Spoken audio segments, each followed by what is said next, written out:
دین کے اندر دین میں کوئی چیز ایجاد کرنا، جب کوئی بدعت کا اضافہ کیا جائے تو پھر اس کا حکم کیا ہے؟ اب تو جہالت کا یہ حال ہو چکا ہے، قبر والے تو قبر والے، اگر کسی بابا جی کی قبر پر کوئی سانپ آ کے بیٹھ جائے تو اس سانپ کو بھی بابا سمجھ کے پوچھتے ہیں السلام علیکم ورحمۃ اللہ وبرکاتہ، ان الحمد للہ نحمده ونستعینه ونستغفره ونعوذ باللہ من شرور انفسنا ومن سیئات اعمالنا من يهده الله فلا مضل له ومن يضلل فلا هادي له، اشهد ان لا اله الا الله وحده لا شريك له واشهد ان محمدا عبده ورسوله، اما بعد۔ دین اسلام مکمل ضابطہ حیات ہے، یہ اللہ مالک کی طرف سے امام الانبیاء، امام کائنات، امام اعظم محمد رسول اللہ صلی اللہ علیہ وآلہ وسلم کی طرف بھیجی گئی آخری شریعت ہے، جو مکمل ہے، اکمل ہے، اس میں کسی اضافے کی کوئی گنجائش نہیں ہے۔ قیامت آنے والے تک انسانیت کی ہدایت کا نور اسی اسلام میں اب چھپا ہوا ہے۔ کامیاب ہے وہ جو اللہ کی بھیجی ہوئی شریعت کو اکمل مانتے ہوئے اس پر عمل کرتا ہے، اور بدنصیب اور نامراد ہے وہ جو اس کو ناقص مانتے ہوئے اپنی طرف سے بدعات ایجاد کرتا ہے۔ بدعت، اس کا ایجاد کرنا بہت بڑا جرم ہے۔ آئیے پہلے بدعت کی لغوی معنی اور مفہوم اپنے ذہن میں بٹھا لیں، بغیر کسی سابقہ وصال کے کسی چیز کو ایجاد کرنا۔ قرآن حکیم کی ایک آیت سے آپ یہ مفہوم سمجھ سکتے ہیں۔ مالک کا فرمان ہے بدیع السماوات والارض، وہ اللہ تعالی زمین اور آسمانوں کا ابتداءً پیدا کرنے والا ہے، یعنی بغیر کسی سابقہ نمونے کے زمین و آسمان کو اللہ مالک نے وجود بخشا ہے۔ مولا کہتا ہے، اور فرمان جس سے آپ اس مفہوم کو سمجھیں گے، مالک فرماتا ہے کہ نبی صلی اللہ علیہ وسلم آپ کہہ دیجئے کہ میں تو بالکل کوئی انوکھا پیغمبر تو نہیں، یعنی میں اللہ کی جانب سے بندوں کی طرف پیغام لانے والا پہلا شخص نہیں تھا، بلکہ مجھ سے پہلے بہت سے پہلے رسول آ چکے ہیں۔ اور عربوں کے ایک جملہ کہا جاتا ہے کہ ابتداء فلان بدعہ، یعنی اس نے ایسا طریقہ ایجاد کیا جو اس سے پہلے نہیں تھا۔ تو یہ ایجاد کرنا، اس کی دو قسمیں ہیں، ایک ہے عادات میں، معاملات میں، اور عادات میں جو ایجاد کرنا، مثلا روزمرہ کی ضروریات ہیں، نئی نئی چیزوں کی ضرورت پڑتی ہے، انسان اس میں اپنی سہولیات کے لیے نئی نئی چیزیں ایجاد کرتا ہے، یہ جائز ہے، کیونکہ عادات میں اصل چیز حلال ہونا ہے۔ دوسری چیز ہے بدعات، دین کے اندر، دین میں کوئی چیز ایجاد کرنا، دین میں نئی نئی چیزیں پیدا کرنا، یہ حرام ہے، کیونکہ دین میں اصل توقیف کا حکم ہے، کتاب و سنت سے ثابت شدہ چیزوں کو ماننا اور اس پر رک جانا، اس پہ کسی قسم کی کوئی نئی چیز ایجاد کرنا جائز نہیں ہے۔ جیسے کہ رسول اللہ صلی اللہ علیہ وسلم کا فرمان ہے، اور یہ فرمان صحیح بخاری اور صحیح مسلم میں ہے، جس نے ہمارے اس شریعت میں کوئی ایسی چیز ایجاد کی جو اس میں نہیں، وہ چیز مردود یعنی ناقابل قبول ہے۔ اسی طرح نبی کریم صلی اللہ علیہ وسلم کا فرمان سنیے جو صحیح مسلم میں ہے۔ امام الانبیاء فرماتے ہیں، من عمل عملا لیس علیہم امرنا فہو رد، جس نے کوئی ایسا عمل کیا جو ہماری شریعت کے مطابق نہیں ہے تو وہ مردود ہے۔ دین کے معاملے میں یہ نہیں کہا جائے گا کہ یہ کام کرنا ہے تو حرج کیا ہے۔ حرج یہ ہے کہ اگر یہ دین ہوتا تو امام الانبیاء علیہ الصلوۃ والسلام عمل کرتے، بیان کرتے، بتا کر جاتے۔ جب شریعت میں یہ بات نہیں بتائی گئی اور آپ اس کو اپنی طرف سے ایجاد کر رہے ہو، آپ کی سو اس کے بھلے ہی یہ اچھا ہے۔ سب سے بڑا حرج یہ ہے کہ یہ رسول اللہ صلی اللہ علیہ وسلم سے ثابت نہیں، اور شریعت کا معاملہ تو ضروری ہے، اسلام کا معاملہ توقیفی ہے، جو کتاب و سنت سے ملے گا اس پہ رک جانا ہے، اس سے باہر نہیں نکلنا ہے۔ زندگی کے معاملات جو ہیں، آپ نے سائیکل ایجاد کی، کچھ عرصے بعد آپ نے موٹر سائیکل ایجاد کر لیا، آپ نے گاڑی ایجاد کر لی، آپ نے جہاز ایجاد کر لیا۔ مختلف ضروریات زندگی میں جو معاملات پیش آتے رہے، اس کے مطابق آپ چیزیں ایجاد کرتے رہے، جائز ہے، حلال ہے، اس میں کوئی رکاوٹ نہیں ہے۔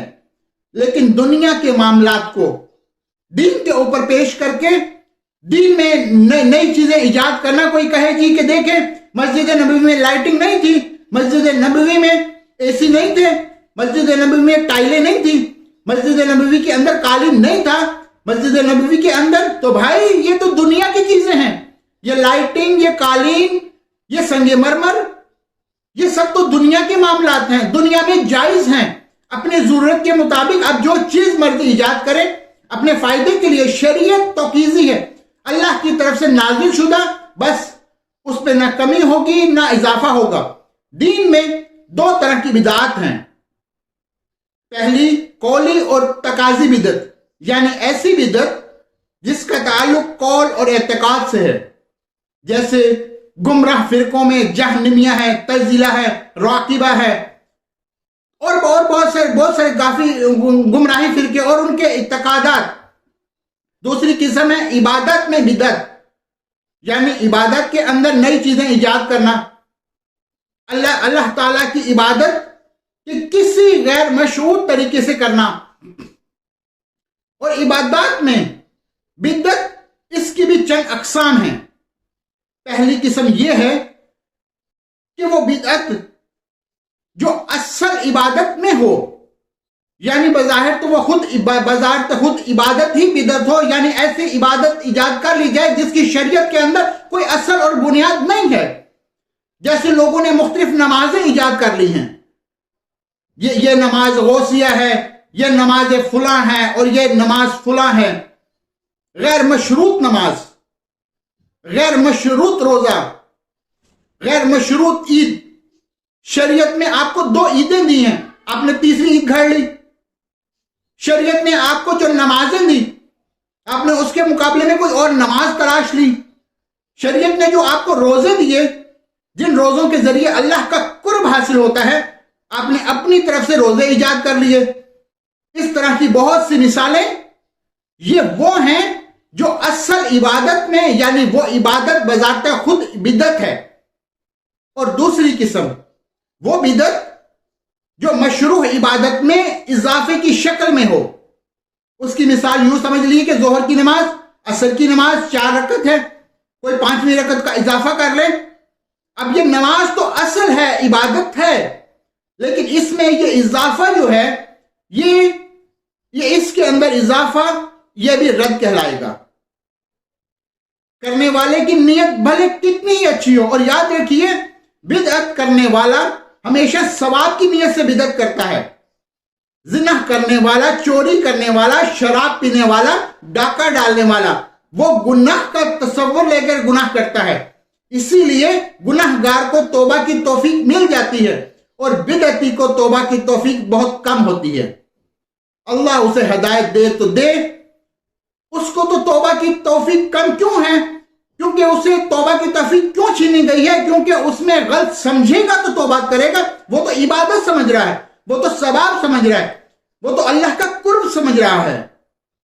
تیسری قسم وہ عبادت جو مشروع عبادت کی ادائیگی کے طریقے میں ہو، یعنی اور اسے غیر مشروع طریقے پہ ادا کرے، جیسے اذکار کرنا، ذکر کرنا، دعائیں مانگنا، اللہ کو یاد کرنا، یہ جائز عمل ہے۔ لیکن اسی کو اجتماعی شکل دے دی جائے، اجتماعی ذکر ہو رہا ہے تو قرآن پڑھنا جائز ہے، اس کو اجتماعی شکل دے دی، آؤ آج اکٹھے ہو کے ہم اتنے پارے اونچی آواز میں